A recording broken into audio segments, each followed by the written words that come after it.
നമസ്കാരം, ഞാൻ മനോജ് നെടിയാക്കൽ. പുതിയൊരു വീഡിയോയിലേക്ക് എല്ലാവർക്കും സ്വാഗതം. ഗ്യാസ് സ്റ്റൗവിനടുത്ത് ഭക്ഷണ സാധനങ്ങൾ സൂക്ഷിക്കുന്നത് പാചകം എളുപ്പമാക്കും. എന്നാൽ ഇത് ഭക്ഷണ സാധനങ്ങൾ കേടുവരാനിടയാക്കും. അപ്പോൾ ഗ്യാസ് സ്റ്റൗവിനടുത്ത് എന്തൊക്കെ സാധനങ്ങളാണ് സൂക്ഷിക്കാതിരിക്കേണ്ടത്, അതൊക്കെ നമ്മൾ വളരെയേറെ ശ്രദ്ധിക്കേണ്ട കാര്യമാണ്. അപ്പോൾ മുഴുവനായിട്ടും കണ്ടു കഴിഞ്ഞാൽ മുഴുവൻ കാര്യങ്ങൾ മനസ്സിലാക്കാൻ പറ്റുന്നതാണ്. നമുക്ക് വിശദമായി കാര്യങ്ങൾ നോക്കാം. ഭക്ഷണ സാധനങ്ങൾ ശരിയായ രീതിയിൽ സൂക്ഷിച്ചില്ലെങ്കിൽ ഭക്ഷണ സാധനങ്ങൾ പെട്ടെന്ന് കേടായി പോകുന്നു. ഇവ ഗ്യാസ് സ്റ്റവിനടുത്താണോ സൂക്ഷിക്കുന്നത് എങ്കിൽ ഉടൻ മാറ്റിക്കോളൂ. പാചക എണ്ണ ചൂടുള്ള സ്ഥലങ്ങളിൽ എണ്ണ സൂക്ഷിക്കരുത്. എളുപ്പം എടുക്കുന്നതിന് വേണ്ടി ഗ്യാസ് സ്റ്റവിനടുത്ത് എണ്ണ വയ്ക്കാറുണ്ട്. ചൂടും വെളിച്ചവും ഇല്ലാത്ത സ്ഥലത്താവണം എണ്ണ സൂക്ഷിക്കേണ്ടത്. സുഗന്ധവ്യഞ്ജനങ്ങൾ എളുപ്പത്തിന് വേണ്ടി ഗ്യാസ് സ്റ്റവിനടുത്തായി നമ്മൾ സുഗന്ധവ്യഞ്ജനങ്ങൾ സൂക്ഷിക്കാറുണ്ട്. എന്നാൽ ചൂടേൽക്കുമ്പോൾ ഇതിൻ്റെ രുചിയിലും ഘടനയിലും മാറ്റങ്ങൾ ഉണ്ടാവുന്നു.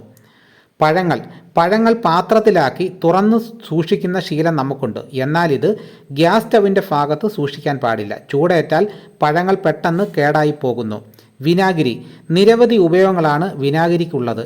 എന്നാൽ ചൂടേൽക്കുന്ന സ്ഥലങ്ങളിൽ ഇത് സൂക്ഷിക്കാൻ പാടില്ല.